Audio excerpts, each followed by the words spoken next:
Good evening everyone. आपका easy geography with Priyanka में बहुत बहुत स्वागत है। तो चलिए हम लोग पिछले क्लास के बारे में जरा देख लेते हैं। हम लोग पिछले क्लास में क्या पढ़े थे। हम लोगों ने पढ़ा था क्या, अफ्रीका महादेश के बारे में। अभी आप बोर्ड के तरफ ध्यान मत दीजिए, आप मेरे तरफ ध्यान दीजिए, जो हम बोल रहे हैं उसको सुनिए। तो हम लोगों ने क्या पढ़ा था, अफ्रीका महादेश के बारे में, कि यहाँ पे कितने जनसंख्या है, कितना क्षेत्रफल है, क्या है। तो हम लोगों ने क्या पढ़ा था, जनसंख्या 21% है पूरे विश्व का, यहाँ पे सॉरी, क्षेत्रफल 21% है और जनसंख्या है 17.7% पूरे विश्व का। ठीक है, यह पूरे विश्व का दूसरा महाद्वीप है जनसंख्या की दृष्टि से और क्षेत्रफल की दृष्टि दोनों से। ठीक है, अब हम लोग कुछ कुछ बातें देख लेते हैं कि हम लोग पिछले क्लास में कहाँ तक छोड़े थे। तो हम आपको बताए थे कि अफ्रीका महाद्वीप एक ऐसा महाद्वीप है जहाँ तीनों रेखाएं गुजरती हैं। कौन कौन सी रेखाएं, तो कर्क रेखा, भूमध्य रेखा और मकर रेखा। तो कर्क रेखा कितने डिग्री में, कितना डिग्री होता है, तो कर्क रेखा एक काल्पनिक रेखा है जो कि 23.5 डिग्री नॉर्थ अक्षांश को ही हम लोग कर्क रेखा कहते हैं। ठीक है, भूमध्य रेखा किसे कहते हैं, जो पृथ्वी को दो भागों में बांटती है, वो 0 डिग्री रेखा होती है। ठीक है, उसे भूमध्य रेखा कहते हैं। कर्क रेखा क्या है, सॉरी मकर रेखा क्या है, तो 23.5 डिग्री नॉर्थ सॉरी साउथ अक्षांश को ही हम लोग मकर रेखा कहते हैं। एक बार और सुनिए, थोड़ा गलती हो गया बोलने में, कि 23.5 डिग्री साउथ अक्षांश को हम लोग क्या कहते हैं, तो मकर रेखा कहते हैं। ठीक है, अब हम लोग यहाँ तक पढ़ लिए थे। अब एक दो पॉइंट और हम लोग जरा जान लेते हैं कि अफ्रीका महाद्वीप में मात्र 10% ही कृषि योग्य भूमि है। आप लोग को पता है कि अफ्रीका महादेश, मान के चलिए 100% पूरा उसका भूमि है, तो उसमें से बस 10% ही भूमि है। इसका कारण क्या है, तो इसका कारण हम लोग आगे देखेंगे। इसका ये भी एक कारण है कि अफ्रीका महाद्वीप गरीब है, क्यों, तो वहां पे खेती भी ज्यादा नहीं होता है। ठीक है, एक और चीज हम लोग देखते हैं कि अफ्रीका महाद्वीप को कौन कौन से चीज अलग करती है यूरोप से। ठीक है, यूरोप और अफ्रीका महाद्वीप को कौन कौन सा अलग करता है, वो हम लोग आगे देखेंगे। ठीक है, उसके बाद हम लोग जरा जान लेते हैं कि अफ्रीका महाद्वीप को एक और चीज कहा गया है, इसे मानव भूमि का जन्म स्थल भी कहा गया है। इसे अफ्रीका महाद्वीप को मानव का जन्मभूमि जन्मभूमि कहा गया है। मानव सभ्यता का, एक सेकेंड, मानव, अफ्रीका महाद्वीप को मानव सभ्यता का जन्मभूमि कहा गया है। ठीक है, यहाँ तक ठीक है। अब हम लोग जरा आगे देख लेते हैं। तो हम लोग देखते हैं अफ्रीका के मरुस्थल। हम आपको बताएं कि वहां पे बस 10% ही कृषि योग्य भूमि है। इसका बहुत सारा कारण है, जिसमें से एक ये भी है, अफ्रीका में सहारा मरुस्थल है। आप लोग तो सुने ही होंगे सहारा मरुस्थल का नाम। तो अफ्रीका में सहारा मरुस्थल है, यह विश्व का सबसे बड़ा और गर्म मरुस्थल है। आप लोग को पता थी ये बात।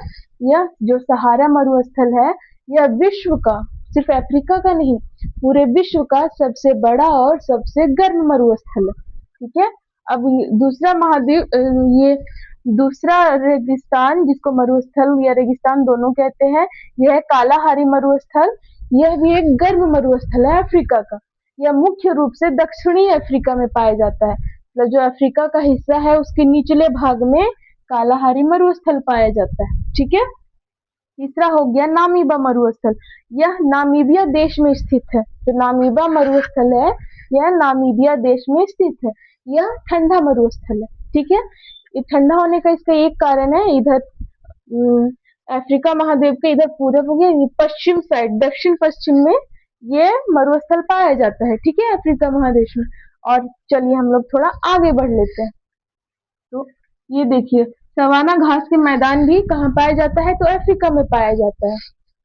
नील नदी भी कहाँ पाया जाता है, तो अफ्रीका में पाया जाता है। अफ्रीका की सबसे ऊंची चोटी हम लोग देख लेते हैं। अफ्रीका की सबसे ऊंची चोटी किलिमंजारो है, जिसका ऊंचाई 5,895 मीटर है। ठीक है, जो कि हमारे हिमालय की चोटी से कम है ना। अफ्रीका की सबसे ऊंची चोटी कौन सी है, तो किलिमंजारो। क्या है, किलिमंजारो, जिसका ऊंचाई है 5,895 मीटर। उसके बाद हम लोग देखते हैं अफ्रीका के मुख्य पर्वत, जो मेजर पर्वत है वहां पे वो हम लोग देख लेते हैं। तो अफ्रीका के मुख्य पर्वत है एटलस और ड्रकेन्सबर्ग। कौन कौन से पर्वत है? तो एटलस और ड्रकेन्स पर्वत। ठीक है, यहाँ तक आप लोगों को समझ में आई बात। अब हम लोग इसे थोड़ा आगे देखते हैं। तो हम आपको बताए थे, क्या अभी बताए थे कि अफ्रीका और यूरोप महाद्वीप को क्या क्या अलग करता है। तो जरा हम लोग उस पर एक नजर डालते हैं।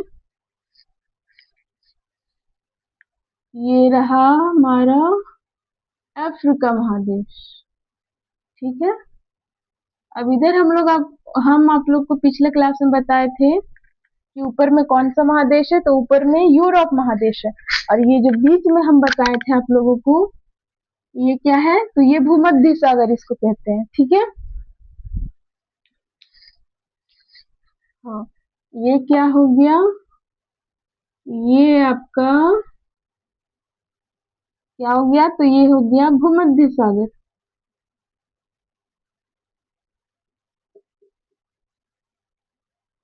क्या हो गया? भूमध्य सागर।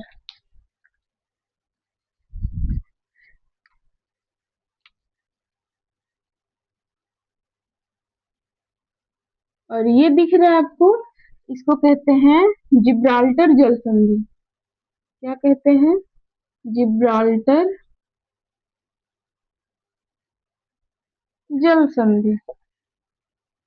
ठीक है, क्या कहते हैं? तो ये क्या है? जिब्राल्टर जल संधि है। यहाँ तक आप लोग को क्लियर हुआ बात? और ये है जिब्राल्टर जल संधि, जो अफ्रीका और यूरोप को अलग करती है। ये हो गया यूरोप महादेश और ये हो गया अफ्रीका। ठीक है, यहाँ तक समझ आई बात? तो यूरोप और अफ्रीका को कौन कौन अलग करता है? तो एक हो गया जिब्राल्टर जल संधि, दूसरा हो गया भूमध्य सागर। यहाँ तक आप लोग को समझ आई बात? अब हम लोग जरा देख लेते हैं कि मरुस्थल कहाँ है। तो ये देखिए, ये जो इधर पूरा है, इधर पूरा यहाँ जो सहारा मरुस्थल है ये यहाँ पे है। ये कौन सा है? तो ये एक सेकंड बाल आगे आ जाता है, ये है सहारा मरुस्थल। ओके, और इधर हम आपको क्या बताए थे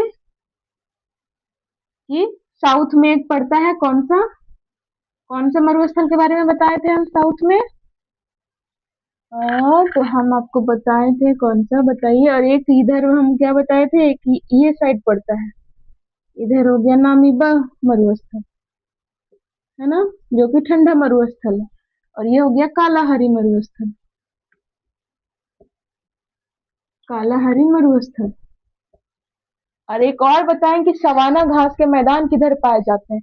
तो सवाना घास के मैदान भी यहाँ पाए जाते हैं। ठीक है, इधर पाए जाते हैं।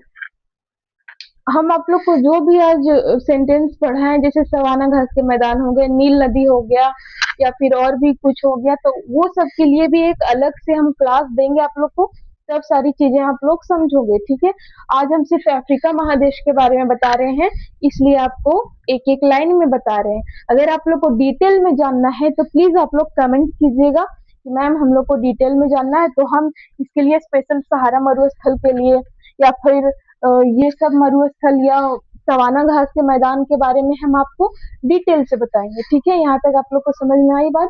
तो आज का क्लास आप लोग को कैसा लगा कमेंट में जरूर बताइएगा। चैनल को सब्सक्राइब कीजिए, बेल आइकन को क्लिक कीजिए, ताकि आप लोग को सारे क्लास का जानकारी मिले सबसे पहले। ठीक है, तो आज के लिए इतना ही। Thank you.